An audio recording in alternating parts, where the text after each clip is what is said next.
은퇴자들의 로망 실현. 한 달 살기 이곳에서 인생이 바뀌었습니다. 은퇴하고 나서 가장 먼저 드는 생각이 뭔지 아세요? 이제 어디서 어떻게 살아야 하지? 라는 질문이에요. 아침에 출근 안 해도 되는 자유로움은 잠깐이죠. 그 뒤엔 막막함이 밀려옵니다.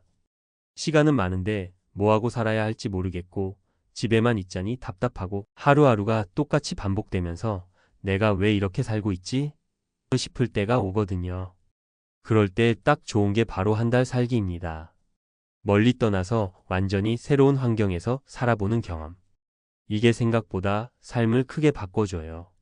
누구는 여행이랑 뭐가 달라? 하실 수도 있겠지만 한 달 살기는 단순한 여행이 아니에요. 여행이 일상 탈출이라면 한 달 살기는 또 다른 일상을 만드는 거죠. 그 안에서 나를 다시 만나고 나이 들면서 무뎌졌던 감각도 깨어나요. 특히 은퇴 후라면 더더욱 이 한 달이 인생의 방향을 바꿔주기도 해요. 지금부터 그 이야기를 해볼게요. 직접 한 달 살기를 경험한 은퇴자 3명의 이야기 들려드릴게요. 1. 내가 아직 살아있다는 걸 느꼈어요. 62세 김영자 씨의 제주 한 달 살기. 서울에서 평생 교사로 일했던 김영자 씨는 퇴직하고 나서 한동안 무기력에 빠졌대요. 하루 종일 TV만 보고 누구한테 연락 올 일도 없고 손주 돌보는 게 유일한 할 일이었죠. 그러던 중 우연히 본 유튜브 영상에서 제주 한 달 살기를 알게 됐고 과감하게 한 달치 짐을 싸서 제주도로 내려갔어요. 정말 무작정 갔어요. 바닷가 근처 작은 게스트하우스에서 지냈는데 매일 바다 보면서 산책하고 현지인들하고 밭일도 조금 돕고 그렇게 하루를 보내다 보니 내가 살아있다는 느낌이 들더라고요. 김 씨는 한 달 살기 이후로 3개월마다 전국의 다른 곳으로 잠시 이주하며 살아보고 있대요. 그리고 자신처럼 은퇴 후 삶이 막막한 사람들에게 이렇게 살아봐라고 추천하신다고 해요. 2. 부부 사이가 다시 좋아졌어요. 65세 박정호 씨 부부의 치앙마이 한 달 살기. 박 씨 부부는 은퇴 후 집에 같이 있는 시간이 많아지면서 자주 다투게 되었대요. 서로 다정했던 기억은 다 사라지고 왜 이렇게 부딪히기만 하나 싶었죠. 그래서 고민 끝에 태국 치앙마이로 한 달 살기를 떠났다고 해요. 처음엔 그저 따뜻한 날씨 때문이었어요. 그런데 막상 가보니 모든 게 새롭고 한국보다 생활비도 싸고 두 사람 다 표정이 밝아졌어요. 매일 아침 현지 시장 가고 카페에서 책도 같이 읽고 소소한 일상이 둘만의 새로운 추억이 되니까 부부 사이도 풀리더라고요. 이후 박 씨 부부는 해마다 12회는 꼭 해외나 국내로 부부 한 달 살기를 하고 계시대요. 그 시간이 결혼 생활 40년을 지켜주는 비결이 되었다고 합니다. 3. 이젠 뭘 하고 살아야 할지 알겠어요. 59세 최성일 씨의 강릉 한 달 살기. 퇴직 후 아무 계획이 없던 최 씨는 오랜 친구 권유로 강릉에서 한 달을 보내게 되었어요. 처음엔 그냥 바다 보고 오자는 마음이었지만 그곳에서 작은 서점을 운영하는 사람을 만나면서 생각이 완전히 바뀌었다고 해요. 그 사람은 서울에서 대기업 다니다가 귀촌해서 서점 차렸더라고요. 책도 팔고 사람들과 이야기 나누고 동네 아이들 책 읽어주고 그 모습을 보면서 나도 뭔가 할 수 있겠다 싶었어요. 한 달 살기를 마친 최 씨는 지금 지방 소도시에 방 한 칸짜리 작은 은퇴 북카페를 차리고 조용히 제2의 삶을 시작했습니다. 늦은 나이라고 생각했는데 그때 아니었으면 평생 못했을 거예요. 은퇴 후 한 달 살기 왜 중요한가요? 한 달 살기는 단순한 휴식이 아니에요. 은퇴 후 나는 누구로 살아야 할까? 를 고민해 볼 수 있는 인생 리셋의 기회예요. 첫째, 낯선 환경에서 새로운 루틴을 만들어 보면서 내가 진짜 원하는 생활이 뭔지 알 수 있어요. 이게 은퇴 후 생활 설계에 큰 도움이 됩니다. 둘째, 심리적으로 우울하고 침체된 감정에서 벗어나는 계기가 됩니다. 걷기, 햇빛, 낯선 사람과의 대화, 새로운 풍경이 뇌를 깨우거든요. 과학적으로도 새로운 자극이 해마와 전두엽을 활성화시켜 우울을 줄이고 삶에 대한 만족도를 높인다는 연구들이 많습니다. 셋째, 돈 걱정도 줄어듭니다. 한 달 살기를 통해 덜 쓰면서도 더 행복한 삶을 경험할 수 있어요. 생각보다 돈 안 써도 살 수 있네라는 감각이 생기면 노후 자산에 대한 불안도 줄어들어요. 마무리하며 한 달 살기는 이제 더 이상 젊은 사람들만의 전유물이 아닙니다. 은퇴자들에게는 오히려 더 강력한 변화의 기회가 될 수 있어요. 여행 가듯 가볍게 일상처럼 천천히 당신의 다음 인생을 위한 여행 연습이라고 생각해 보세요. 지금 당신의 머릿속에 떠오르는 그곳에서 한 달 살아보세요. 당신의 인생도 분명 바뀔 겁니다. 은퇴 후 삶이 달라지는 과학적 이유. 한 달 살기는 단순한 여행이 아닙니다. 한 달 살기 그냥 기분 전환용으로 생각하셨다면 오산이에요. 단순히 좋은 풍경 보고 힐링했다는 수준을 넘어서 우리 뇌, 감정, 신체 기능까지 긍정적으로 변화시킨다는 것, 과학적으로 이미 여러 연구를 통해 입증된 사실입니다. 1. 뇌를 젊게 만든다. 해마히포캠퍼스와 전두엽의 활성화. 나이가 들면 자연스럽게 해마 기능이 떨어지면서 기억력과 집중력이 저하됩니다. 그런데 이 해마는 새로운 환경에 대한 자극을 받으면 다시 활기를 띠게 됩니다. 미국의 신경과학자 다이아몬드 박사의 연구에 따르면 새로운 장소, 새로운 사람, 새로운 활동에 노출되면 뇌의 해마와 전두엽이 자극을 받아 인지 능력이 높아진다. 고 밝혔어요. 바꿔 말하면 낯선 곳에서 살아보는 한 달 살기 자체가 노화된 뇌를 되살리는 최고의 두뇌 운동이란 얘기죠. 특히 루틴화된 은퇴 후 생활에만 익숙해진 사람에게는 뇌의 활성 스위치를 켜주는 강력한 자극이 됩니다. 2. 우울감과 무기력을 줄인다. 세로토닌과 도파민의 재생성. 은퇴 후 가장 흔한 감정 문제가 무기력과 은둔형 우울이에요. 목표도 없고 사회적 역할도 사라지고 시간이 넘치는데 할 일은 없고 그럴 때 필요한 건 약보다도 세로토닌과 도파민의 재생입니다. 이 두 호르몬은 기분을 좋게 해주고 삶의 활력을 주는 역할을 하는데요. 이 호르몬이 가장 많이 분비될 때가 언제냐면 바로 자연 속에 있을 때, 햇빛을 받을 때, 적당히 움직일 때, 그리고 새로운 환경에서 적응하려 애쓸 때입니다. 즉, 한 달 살기 중 매일 걷고 새로운 사람과 대화하고 하루하루 일정을 스스로 만들며 보내는 것만으로 몸 안에서 긍정의 호르몬이 활발히 분비되기 시작해요. 3. 신체 기능을 개선한다. 움직임 자체가 치료다. 집에서 은퇴 후 생활을 하다 보면 자연스레 활동량이 줄어들고 이는 근감소증, 비만, 관절 질환으로 이어집니다. 그런데 한 달 살기를 하게 되면 자연스럽게 활동량이 늘어나요. 시장에 가려면 걷고 관광지도 다니고 주변을 둘러보며 자꾸 몸을 움직이게 되죠.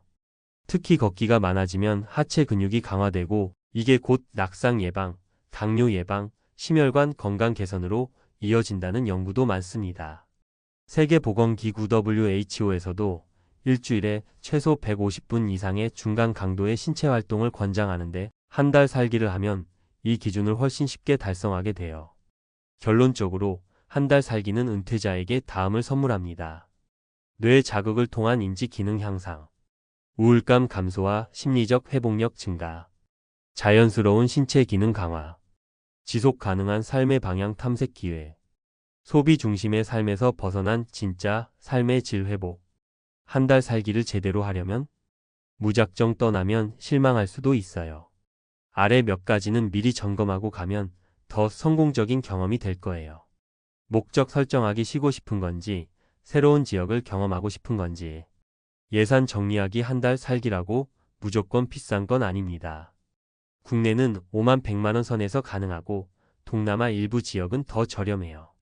숙소와 위치 선정, 교통, 의료시설, 마트 접근성도 꼭 확인. 하루 일과 계획하기 너무 빡빡하지 않게, 그러나 무료하지 않게. 마무리하며 한 달 살기는 단지 떠나는 일이 아닙니다. 삶의 방향을 다시 설계하는 시간이에요. 그 한 달이 내 인생 후반전을 어떻게 살아갈지 결정짓는 작지만 강력한 전환점이 될 수 있어요. 혹시 지금 막막하시다면 딱 한 달 나를 위한 시간을 살아보자고 결심해 보세요. 그 결정 하나가 당신의 노후를 완전히 달라지게 만들 수도 있습니다. 은퇴 후 삶이 달라지는 과학적 이유. 한 달 살기는 단순한 여행이 아닙니다. 한 달 살기 그냥 기분 전환용으로 생각하셨다면 오산이에요. 단순히 좋은 풍경 보고 힐링했다는 수준을 넘어서 우리 뇌, 감정, 신체 기능까지 긍정적으로 변화시킨다는 것, 과학적으로 이미 여러 연구를 통해 입증된 사실입니다. 1. 뇌를 젊게 만든다. 해마 히포캠퍼스와 전두엽의 활성화. 나이가 들면 자연스럽게 해마 기능이 떨어지면서 기억력과 집중력이 저하됩니다. 그런데 이 해마는 새로운 환경에 대한 자극을 받으면 다시 활기를 띠게 됩니다. 미국의 신경과학자 다이아몬드 박사의 연구에 따르면 새로운 장소, 새로운 사람, 새로운 활동에 노출되면 뇌의 해마와 전두엽이 자극을 받아 인지 능력이 높아진다. 고 밝혔어요. 바꿔 말하면 낯선 곳에서 살아보는 한 달 살기 자체가 노화된 뇌를 되살리는 최고의 두뇌 운동이란 얘기죠. 특히 루틴화된 은퇴 후 생활에만 익숙해진 사람에게는 뇌의 활성 스위치를 켜주는 강력한 자극이 됩니다. 2. 우울감과 무기력을 줄인다. 세로토닌과 도파민의 재생성. 은퇴 후 가장 흔한 감정 문제가 무기력과 은둔형 우울이에요. 목표도 없고 사회적 역할도 사라지고 시간이 넘치는데 할 일은 없고. 그럴 때 필요한 건 약보다도 세로토닌과 도파민의 재생입니다. 이 두 호르몬은 기분을 좋게 해주고 삶의 활력을 주는 역할을 하는데요. 이 호르몬이 가장 많이 분비될 때가 언제냐면 바로 자연 속에 있을 때, 햇빛을 받을 때, 적당히 움직일 때, 그리고 새로운 환경에서 적응하려 애쓸 때입니다. 즉, 한 달 살기 중 매일 걷고 새로운 사람과 대화하고 하루하루 일정을 스스로 만들며 보내는 것만으로 몸 안에서 긍정의 호르몬이 활발히 분비되기 시작해요. 3. 신체 기능을 개선한다. 움직임 자체가 치료다. 집에서 은퇴 후 생활을 하다 보면 자연스레 활동량이 줄어들고 이는 근감소증, 비만, 관절 질환으로 이어집니다. 그런데 한 달 살기를 하게 되면 자연스럽게 활동량이 늘어나요. 시장에 가려면 걷고 관광지도 다니고 주변을 둘러보며 자꾸 몸을 움직이게 되죠. 특히 걷기가 많아지면 하체 근육이 강화되고 이게 곧 낙상 예방, 당뇨 예방, 심혈관 건강 개선으로 이어진다는 연구도 많습니다. 세계보건기구 WHO에서도 일주일에 최소 150분 이상의 중간 강도의 신체 활동을 권장하는데 한 달 살기를 하면 이 기준을 훨씬 쉽게 달성하게 돼요. 결론적으로 한 달 살기는 은퇴자에게 다음을 선물합니다. 뇌 자극을 통한 인지 기능 향상, 우울감 감소와 심리적 회복력 증가, 자연스러운 신체 기능 강화, 지속 가능한 삶의 방향 탐색 기회, 소비 중심의 삶에서 벗어난 진짜 삶의 질 회복. 한 달 살기를 제대로 하려면 무작정 떠나면 실망할 수도 있어요. 아래 몇 가지는 미리 점검하고 가면 더 성공적인 경험이 될 거예요. 목적 설정하기 쉬고 싶은 건지, 새로운 지역을 경험하고 싶은 건지. 예산 정리하기 한 달 살기라고 무조건 비싼 건 아닙니다. 국내는 5만 100만 원 선에서 가능하고 동남아 일부 지역은 더 저렴해요. 숙소와 위치 선정, 교통, 의료시설, 마트 접근성도 꼭 확인. 하루 일과 계획하기 너무 빡빡하지 않게, 그러나 무료하지 않게 마무리하며. 한 달 살기는 단지 떠나는 일이 아닙니다. 삶의 방향을 다시 설계하는 시간이에요. 그 한 달이 내 인생 후반전을 어떻게 살아갈지 결정짓는 작지만 강력한 전환점이 될 수 있어요. 혹시 지금 막막하시다면 딱 한 달 나를 위한 시간을 살아보자고 결심해 보세요. 그 결정 하나가 당신의 노후를 완전히 달라지게 만들 수도 있습니다. 고교 교사 60세 퇴직, 5년 후 월세살이 은퇴 후 이렇게 무너졌다. 요즘 들어 주변에서 연금만 있어도 노후는 괜찮지 않을까? 라는 말을 자주 듣게 돼. 사실 예전엔 나도 그렇게 생각했어. 특히 교직 생활을 오래 하면 어느 정도 안정적인 연금이 나온다라는 막연한 기대가 있잖아. 정년퇴직만 하면 먹고 사는데 큰 문제 없을 거라고 생각하는 경우가 많지. 그런데 실제로 은퇴를 해보면 우리가 상상한 것과 전혀 다른 현실이 찾아올 때가 있어. 월세살이라는 말이 주는 무게가 결코 가볍지 않잖아. 여기서 말하는 월세살이는 단순히 내 집이 없다는 뜻만은 아니야. 그동안 쌓아두었던 뭔가가 송두리째 무너져버린 느낌, 그리고 그것이 가져다주는 심리적 압박감이 정말 엄청나다고 하더라. 내 주변에도 오랜 교직 생활을 마치고 은퇴 5년 만에 예상치 못한 경제적 어려움을 겪는 분들이 꽤 있어. 이번 글에서는 실제로 은퇴 후 어려움을 겪고 있는 사례 3가지를 간단히 소개하려고 해. 조금이라도 이 이야기를 들으면 아직 은퇴를 준비 중이거나 앞으로 먼 미래를 생각하는 사람들에게 나도 미리 대비해야겠구나라는 마음이 들지 않을까 싶어. 그리고 가장 중요한 건 어느 순간이 되면 노후는 설마 되겠지라는 생각이 아니라 내가 직접 준비해야 하는구나라는 확신을 가져야 한다는 거야. 1사례 1한 달에 300만 원 연금이면 충분할 줄 알았다. 마이너스 스토리 소개. 연금이면 그래도 남부럽지 않게 살겠지? 라고 말했던 A 선생님 이야기야. 고등학교에서 영어 교사로 30년 넘게 근무를 하고 60세가 되자마자 무난하게 퇴직을 하셨어. 퇴직 직전엔 나는 평생 교단에만 서 있었고 연금도 괜찮으니 노년이 그렇게 불안하지 않겠지라고 하셨대. 실제로 연금이 매달 300만 원 조금 넘게 나오니 숫자만 보면 이 정도면 괜찮은데? 라고 생각하잖아. 마이너스 무너진 이유. 문제는 막상 퇴직 후 나오는 목돈, 즉 퇴직금과 연금을 어떻게 운용하느냐였대. 처음에는 여유 있게 쓰자, 고생했으니 여행도 가야지 하며 해외여행 몇 번 다녀오고 자녀가 있다 보니 결혼 자금 보태주고 차도 조금 좋은 걸로 바꾸고 이런 식으로 한 번뿐인 내 인생, 이제부터 누려보자라고 생각했는데 그게 화근이었어. 돈이 슬슬 나가는 게 아니라 확확 나가버렸대. 게다가 연금 300만 원이면 여유로운 줄 알았는데 막상 생활비에 여기저기 빠져나가고 나니 남는 돈이 별로 없네? 라는 상태가 된 거야.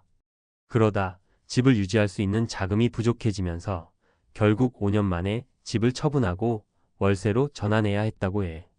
마이너스 시사점. 여기서 느낀 교훈은 연금이 300만 원이면 결코 작은 금액이 아니지만 한 번에 목돈이 들어가는 이벤트 자녀 결혼, 차 구매, 대출 상환 등가 몰려오면 순식간에 바닥난다는 점이야. 거기에 인플레이션으로 인해 생활비가 점점 오르기도 하고 예상치 못한 의료비도 무시 못하잖아. 넉넉하다라는 착각이 가장 큰 적이라는 걸 보여주는 사례지. 이 사례 이퇴직 후 재취업했다가 건강 잃은 B 선생님. 마이너스 스토리 소개. 두 번째 사례는 60세에 퇴직했지만 연금이 생각보다 적어서 어쩔 수 없이 재취업하게 된 B 선생님 이야기야. 고등학교에서 역사 교사로 오랫동안 근무했는데 퇴직 때 나온 퇴직금도 크지 않았고 교직원 연금도 약 200만 원 중후반 정도. 큰 폭으로 받는 분들이나 소위 사립학교 교직원과도 다르다 보니 사실상 생활비에도 조금 빠듯하겠다라는 생각이 들어서 재취업을 결심했다더라고. 마이너스 무너진 이유. 문제는 건강이었어. 그동안 교단에서 30년 넘게 일하면서 몸도 조금씩 상해 있었는데 난 아직 젊다라는 마음으로 무리해서 일을 찾았대. 처음에는 학원 강사 자리도 알아보고 개인 과외도 하면서 소득을 벌긴 했지만 생각보다 일이 쉽지 않았던 거야. 일하는 시간도 길고 체력은 점점 떨어지고 스트레스가 쌓이니까 병원 갈 일이 잦아지는 거지. 그때 병원비가 한번 크게 나가 버리면서 결국 모아둔 돈이 빠르게 소진됐고 재취업도 1년 정도 하고 나선 못 버티겠다고 포기했어. 그리고 그 뒤로 몸이 예전 같지 않으니 다른 일을 찾기도 어렵더래. 소득은 사라졌는데 생활비와 병원비는 계속 나가니까 그 비용을 감당하기 위해 집을 담보 대출로 돌렸다가 결국은 월세로 전환했다고 하더라고. 마이너스 시사점. 건강이야말로 진짜 자산이란 말이 있잖아. 이 사례는 은퇴 후 노동 수입에 의존해야 하는 상황이 오면 건강 문제로 얼마든지 휘청일 수 있다는 것을 보여줘. 젊을 때부터 건강 관리를 미리미리 하고 은퇴 후 갑자기 고강도 노동을 하지 않아도 될 정도로 대비해 두는 게 매우 중요하다는 거지. 3사례 3가족에게 너무 많이 베풀었던 C 선생님. 마이너스 스토리 소개. 마지막 사례는 자녀들이 잘 될 때까지만 도와주자라는 마음으로 재정을 모두 쏟아붓다 결국 월세로 전락한 C 선생님 이야기를 들려줄게. 이분은 고등학교에서 수학교사로 정년퇴직을 하셨고 연금은 월 280만 원 정도 받으셨어.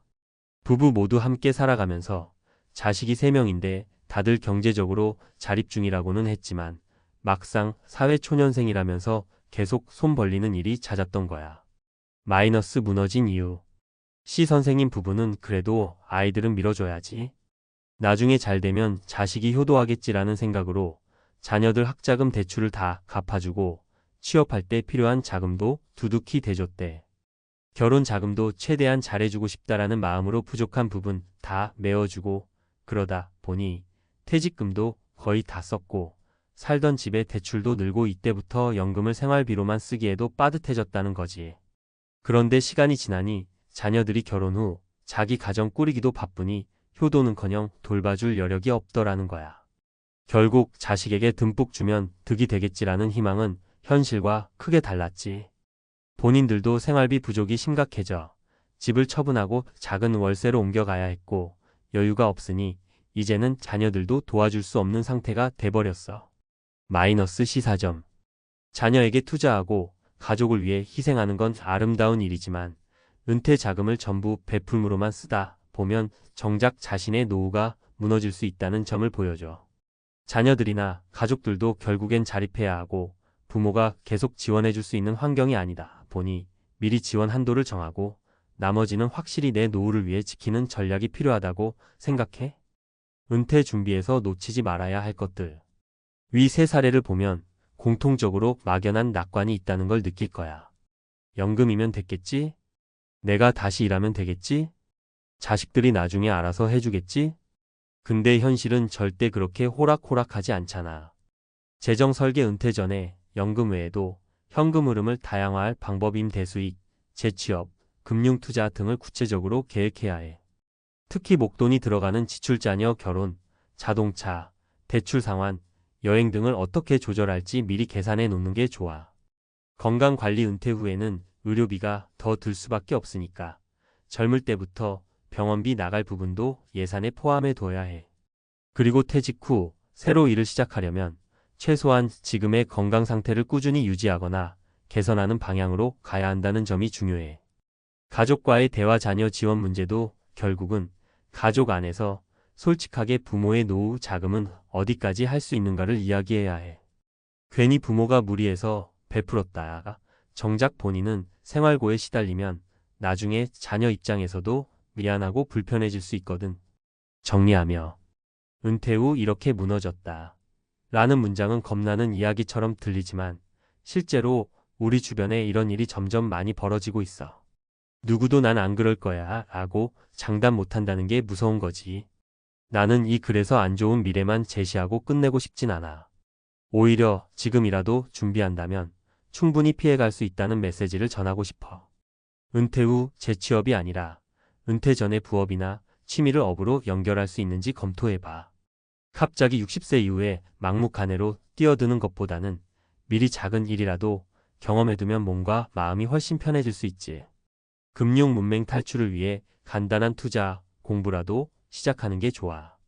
주식이든 채권이든 아니면 예적금밖에 몰라도 일단 내 돈을 어떻게 불려야 하고 지켜야 하는지 정도는 알아야 하잖아. 자녀 지원은 적절히 그리고 원칙을 정해서 하자. 무조건 부모가 다 해줘야 한다는 건 옛날 방식이고 요즘은 자녀들도 본인들의 삶이 있으니까 서로 존중하고 대화를 통해 합의를 보는 게 맞다고 봐. 나는 우리 모두가 은퇴를 기대하는 시기로 맞이했으면 좋겠어. 은퇴가 그냥 쉬는 시기가 아니라 인생 2막을 시작하는 터닝 포인트가 되었으면 하는 바람이야. 그러려면 가장 먼저 준비해야 할 건 마음가짐이더라고. 혹시나 지금까지 은퇴를 먼 미래로만 생각하고 있었다면 오늘 이 글을 보고 나도 조금씩 대비해 봐야겠다라는 마음이라도 먹었으면 해. 결국 남들 다 하던 대로 하면 되겠지가 아니라 내 삶에 맞는 은퇴 전략을 세우는 것이 중요하다고 생각해. 어쩌면 그 전략이야말로 내가 어떻게 살아왔는지를 점검하고 앞으로 어떤 삶을 살고 싶은지를 구체적으로 그리는 과정이 될 테니까 말이야. 고교 교사 60세 퇴직, 5년 후 월세살이 은퇴 후 이렇게 무너졌다는 이야기가 더 이상 남의 이야기가 아니라 내 이야기로 다가오기 전에 우리 모두 미리 한 번씩 진지하게 생각해 보자고. 대기업 부장 30년 60세에 모든 걸 버리고 파타야로 떠난 사연. 은퇴하면 좀 쉬어야지 여행도 다니고 골프도 치고 손주도 보고. 많은 사람들이 그렇게들 말합니다. 하지만 막상 퇴직하고 나면 하루 이틀은 좋죠. 근데 일주일 한 달, 세 달 지나면요. 허전함이 밀려옵니다.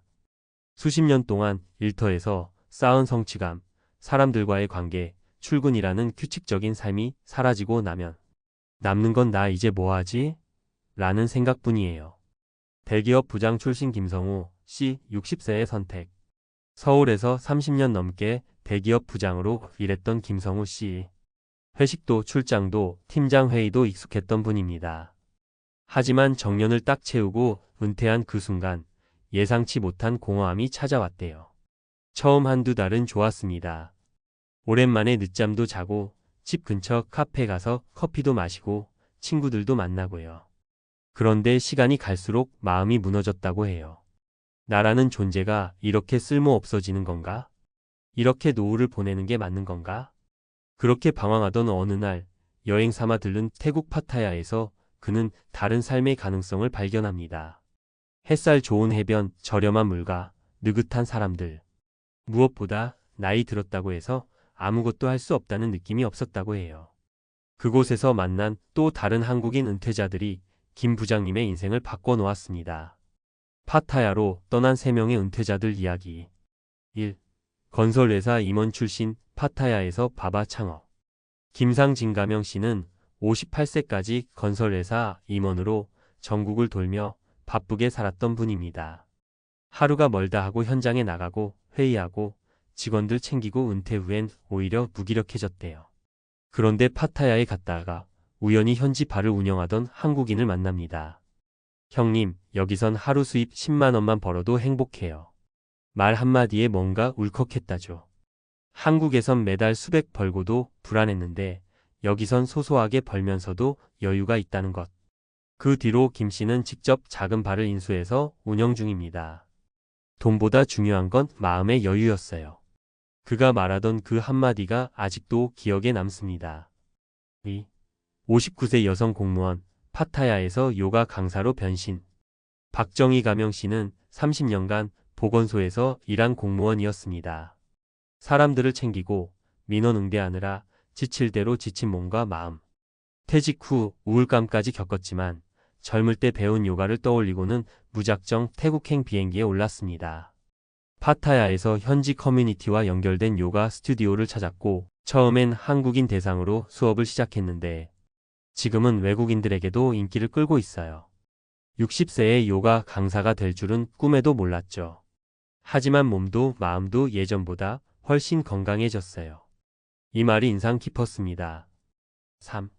60대 초반 부부, 파타야에서 한식 팝집 운영 중. 정영호 이미자 부부는 서울에서 분식집을 하다 은퇴했어요. 하지만 은퇴 후 삶이 그리 녹록지는 않았습니다. 월세, 관리비, 자식들 용돈 빠듯한 살림살이에 지쳐있던 부부는 결국 결단을 내립니다. 퇴직금 일부와 전세 보증금 돌려받은 돈으로 파타야에서 소형 한식당을 열었죠. 고추장찌개, 불고기 덮밥, 김치전. 한국인 관광객과 장기 체류자들을 상대로 입소문을 타고 손님이 늘었습니다. 이제는 아침마다 해 뜨는 거 보면서 하루를 시작해요. 몸은 바쁘지만 마음은 진짜 여유로워요. 왜 그들은 파타야를 선택했을까? 첫째, 물가가 싸니까 부담이 적어요. 서울 월세로 파타야에선 한 달 생활이 가능할 정도니까요. 둘째, 노후 일자리가 다양합니다. 작은 카페, 음식점, 마사지숍, 통역 등. 한국에서는 경쟁이 치열해서 도전하기 힘든 일도 이곳에선 오히려 경험 있는 시니어가 더 환영받습니다. 셋째, 커뮤니티가 따뜻해요. 혼자 떠났던 사람도 이곳에선 이웃과 친구를 만들 수 있습니다. 태국 현지인들도 친절하고 한국인 커뮤니티도 잘 형성되어 있어요. 마무리하며 당신의 은퇴 정해진 건 없습니다. 60세, 65세가 되었다고 해서 모든 걸 접고 가만히 앉아 있어야 하는 건 아니에요. 지금까지 열심히 살아온 만큼 앞으로의 인생은 내가 진짜 하고 싶은 것을 향해 걸어가야 할 시간입니다. 퇴직이 끝이 아니라 진짜 나다운 삶을 시작하는 터닝 포인트가 될 수 있다는 걸 파타야의 김 부장님과 그 외 3명의 사례가 잘 보여주고 있습니다. 마지막으로 드리고 싶은 말은요. 은퇴 준비란 단순히 돈 모으는 게 아니에요. 어디서 어떻게 누구와 어떤 모습으로 살 것인가를 정하는 것입니다.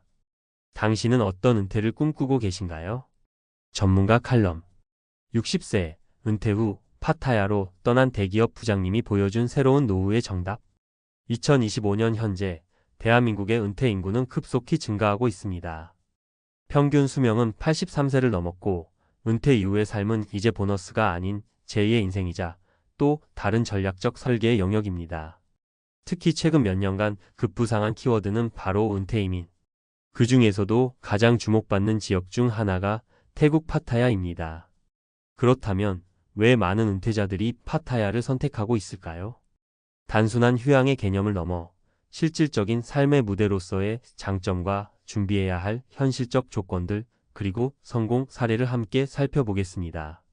파타야 은퇴 이민이 주목받는 이유. 1. 비용 효율적인 삶의 구조. 서울 혹은 수도권에서의 노후 생활은 생각보다 많은 비용을 요구합니다. 반면 태국 파타야는 월 10만 150만 원 선으로도 생활비, 주거비, 식비까지 안정적으로 관리할 수 있습니다. 예를 들어 현지 콘도 렌트비는 한 달에 30만 원 안팎이며 현지 식사는 한 끼에 23,000원이면 충분합니다. 2. 은퇴자 친화적 환경. 태국 정부는 장기 체류, 비자인 리타이어먼트 비자 O-A, O-X 비자 제도를 통해 50세 이상 외국인의 체류를 적극 유도하고 있습니다. 이 비자 발급을 위해서는 일정 예금 조건 80만 바트, 약 3천만 원 수준과 건강검진, 범죄 경력 조회 등의 조건이 있지만 까다로운 편은 아닙니다. 3. 한국 커뮤니티와 의료 인프라.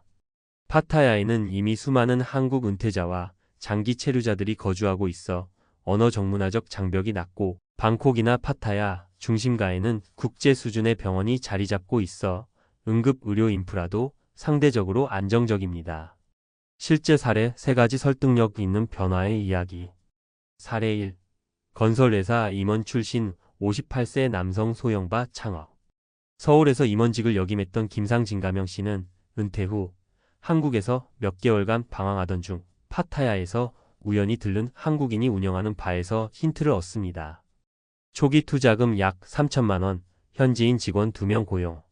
하루 수익은 많지 않지만 월 10만 150만 원 수준의 생활비 충당에는 충분하다는 판단 하에 직접 발을 인수했습니다. 그의 말에 따르면 매출보다 중요한 건 매일 해가 지는 걸 바라보며 살 수 있는 여유였습니다. 한국에서의 경쟁과 압박에서 벗어나 자율적인 노후를 설계한 대표 사례입니다. 사례 2. 30년 공무원 생활 후 59세 여성 요가 강사로 전업. 박정희 가명 씨는 30년간 보건소 근무 후 은퇴했지만 은퇴 우울감과 갑작스러운 무의의 시간의 괴로움을 겪었습니다. 젊은 시절 배워두었던 요가 자격증을 활용해 파타야에 머물며 한인 대상으로 요가 수업을 시작했습니다. 이후 현지 외국인 커뮤니티에까지 수업을 확대해 소액 수익 자기만족이라는 이상적인 은퇴 후 삶을 이어가고 있습니다. 이 사례는 노후의 일을 그만둔다는 개념보다는 내가 주도하는 작은 활동이 주는 성취감이 더 중요하다는 메시지를 전합니다. 사례 3. 은퇴 부부 60대 초반 한식당 창업으로 소소한 수익과 삶의 활력 유지. 정영호 이미자 부부는 분식집 운영 경험을 바탕으로 파타야의 소형 한식당을 개업했습니다. 투자 비용은 약 5천만 원. 초기에는 어렵지만 꾸준한 단골 확보와 한인 커뮤니티의 입소문으로 자리 잡으며 월 순이익 100만 원 이상을 기록 중입니다. 이 부부는 한국에서는 나이 들어 식당 일하기 힘들었는데 여기는 분위기도 여유롭고 손님도 고마워해요. 라며 삶의 질과 경제활동의 균형을 파타야에서 찾았다고 말합니다. 전문가가 조언하는 파타야 은퇴 이민 준비 체크리스트. 비자 조건 철저 확인. 태국 리타이어먼트 비자 O-A, O-X는 연령, 예금 잔고, 보험 등 요건이 있습니다. 미리 준비해야 합니다. 초기 비용 계산 필수. 주거비, 비자 발급비, 의료보험, 초기 정착비 등 약 1,500만 3천만 원은 안정적 준비가 필요합니다. 현지 방문 앤드 체험 권장. 최소 한 달 이상 실제 체류해보는 테스트 거주를 해보는 것이 매우 중요합니다. 기대와 현실의 간극을 줄일 수 있습니다. 소득원 확보 전략 수립. 국민연금, 임대수익, 유튜브 수익, 소규모 창업 등 은퇴 후 소액 반복 수익 구조가 중요합니다. 가족과의 소통 계획. 해외 거주 시 가족과의 물리적 거리, 심리적 거리 문제도 고려해 정기적인 만남이나 온라인 소통 방법을 준비하세요. 결론 은퇴는 끝이 아니라 방향 전환의 출발점입니다. 한국에서의 은퇴는 더 이상 정리가 아닌 재설계입니다. 그리고 이 재설계는 반드시 삶의 질이라는 키워드를 포함해야 합니다. 파타야는 단순한 외국 도시가 아니라 누구든 두 번째 삶을 시작할 수 있는 기회의 땅이 될 수 있습니다. 대기업 부장으로 30년을 일한 김성우 씨의 선택은 단순히 이민이 아니라 은퇴 후의 삶을 다시 살기 위한 용기의 다른 이름이었습니다. 당신도 고민하고 계신가요? 지금이 바로 은퇴 후 삶의 진짜 주인이 될 수 있는 첫 번째 발걸음을 내디딜 때입니다. 은퇴할 때 7억 있으면 괜찮지 않나? 많은 분들이 이렇게 생각합니다. 공무원이라면 정년까지 일했으니 연금도 있고 자산도 잘 모아놨을 거고요. 하지만 현실은 생각보다 훨씬 냉정합니다. 실제로 30년 넘게 공직에 몸담은 한 60세 공무원분이 퇴직 후 이런 말을 했습니다. 내가 뭘 그렇게 준비했나 싶어요. 퇴직하면 모든 게 끝나는 줄 알았죠. 근데 시작이더라고요. 지출은 계속되고 수입은 딱 끊기는데 매달 200만 원이 그렇게 간절할 줄 몰랐어요. 이분만의 이야기가 아닙니다. 7억이라는 자산은 많아 보이지만 매달 들어오는 돈이 없는 노후는 생각보다 불안합니다. 그 불안은 나이 들어 돈을 벌 수 없을지도 모른다는 불확실성과 연결되며 삶의 질을 갉아먹기 시작하죠. 자, 그럼 이제 구체적으로 왜 7억이 있어도 불안할 수밖에 없는지, 그리고 은퇴 후 무엇을 준비해야 진짜 편안한 노후가 되는지 사례와 함께 이야기를 풀어볼게요. 사례 1. 60세 교육청 퇴직자, 연금은 나오는데 왜 불안했을까? 박 씨는 60세에 교육청에서 정년퇴직했습니다. 30년 넘게 일했으니 연금도 월 250만 원씩 꼬박꼬박 들어오죠. 게다가 집도 있고 예금으로만 4억, 종합자산 7억 정도 되는 모범적인 은퇴자였습니다. 하지만 이상하게도 은퇴 1년 차부터 불면증이 시작됐습니다. 매일 밤 돈 계산만 했어요. 손주 학원비, 자녀 집 보태줄 돈, 갑작스런 병원비 20년, 30년을 살아야 하는데 지금 자산으로 충분할까 싶더라고요. 결국 박 씨는 주 3회 도서관에서 역사 강의 자원봉사를 하며 그 대가로 매달 20만 원을 받고 있습니다. 이 일 덕분에 사회와의 연결이 유지되었고 작더라도 들어오는 돈이 있다는 안정감이 심리적으로 큰 위안이 되었다고 말합니다. 사례 2. 57세 퇴직 공무원 부부, 자녀 지원이 모든 계획을 흔들다. 김 씨 부부는 둘 다 공무원이었습니다. 7억 가까운 자산의 집까지 있으니 퇴직 후 둘만의 여유로운 삶을 기대했죠. 하지만 큰아들이 결혼하면서 전세금 2억을 지원하고 둘째는 유학을 간다며 1년에 4천만 원씩 들어가게 됐습니다. 계획대로만 갔다면 7억이면 충분했을 거예요. 근데 인생은 계획대로 안 되잖아요. 두 분은 현재 월세를 받는 작은 건물 매입을 준비 중입니다. 자식 도와준 건 후회 안 해요. 근데 그때 알았죠. 매달 들어오는 수입이 따로 있어야 노후가 진짜 편하다는 걸요. 사례 3. 62세 남성, 은퇴 2년 후 자존감 무너진 사연. 최 씨는 62세 9급 공무원으로 시작해 성실하게 일하며 6급으로 퇴직했습니다. 퇴직금과 예금으로 약 6억 원, 연금도 월 220만 원이었습니다. 하지만 정작 은퇴하고 나니 소속감이 사라졌습니다. 난 뭘 위해 살아야 하지? 라는 생각이 반복되면서 건강까지 나빠졌죠. 자산이 있음에도 불안하고 매일 뉴스 보며 경제 걱정을 하고 병원비가 크게 나갈까봐 정작 필요한 검사도 미루는 상황까지 갔습니다. 최근 최 씨는 동네 노인복지관에서 실버 바리스타 과정을 듣고 주 2회 카페에서 일하고 있습니다. 수입은 한 달에 30만 원도 안 돼요. 근데 이상하게 돈보다 삶의 안정감이 돌아오더라고요. 노후에는 역할이 소득보다 더 큰 안정감을 줄 수도 있다는 걸 보여주는 사례입니다. 왜 7억 자산이 있어도 불안한 걸까? 수입이 아닌 소비 중심 자산이라서. 대부분의 자산이 부동산, 예금, 보험에 묶여 있습니다. 매달 현금으로 쓸 수 있는 돈이 부족하면 자산이 있어도 불안하죠. 예상치 못한 지출이 끊임없이 발생하기 때문. 자녀 지원, 질병, 물가 상승 등 변수는 수없이 많습니다. 특히 평균 수명이 길어진 지금 30년 이상 버틸 수 있는 플랜이 필요합니다. 사회적 역할과 정체성 상실이 불안을 키운다. 이래서 오는 사회적 연결이 끊기면 자존감과 삶의 방향도 흔들리게 됩니다. 매달 200만 원씩 소득이 있다면 경제적 정서적 안정감이 동시에 생깁니다. 그렇다면 어떤 준비를 해야 할까? 1. 은퇴 전 매달 고정 수입 만들기. 월세 수입, 연금 이외에 작게라도 꾸준히 들어오는 수입원을 만드세요. 작업형 유튜브, 온라인 클래스, 동네 배달, 시간제 강사, 텃밭 직거래 등도 요즘 많습니다. 2. 작지만 의미 있는 일을 찾기. 단순한 돈벌이보다 삶의 리듬을 줄 수 있는 활동이 필요합니다.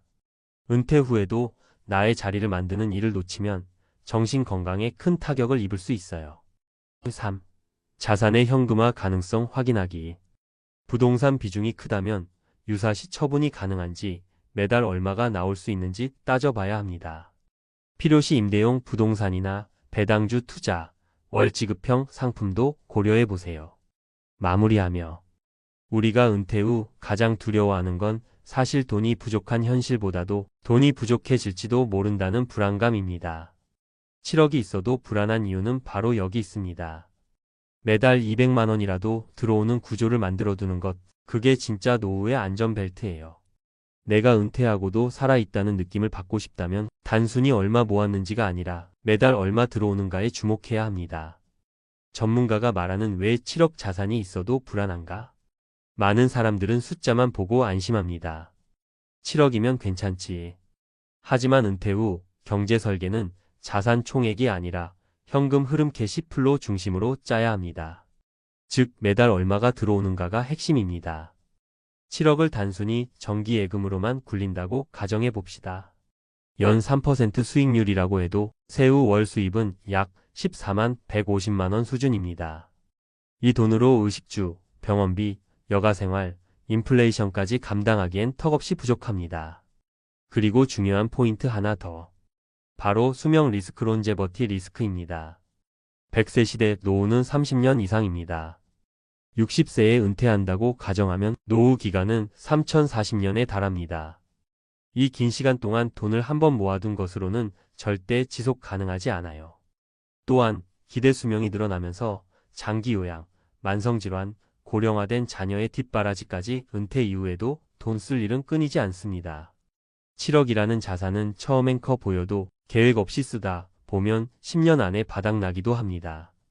전문가가 제안하는 3가지 핵심 전략. 자산 중심이 아닌 현금 흐름 중심 설계로 전환하라.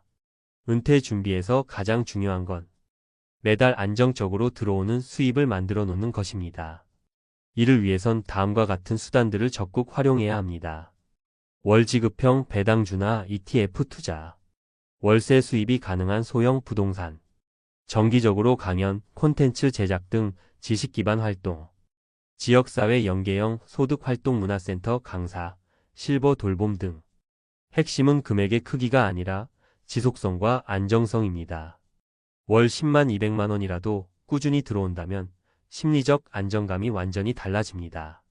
쓰는 돈도 관리하라. 지출 구조 최적화.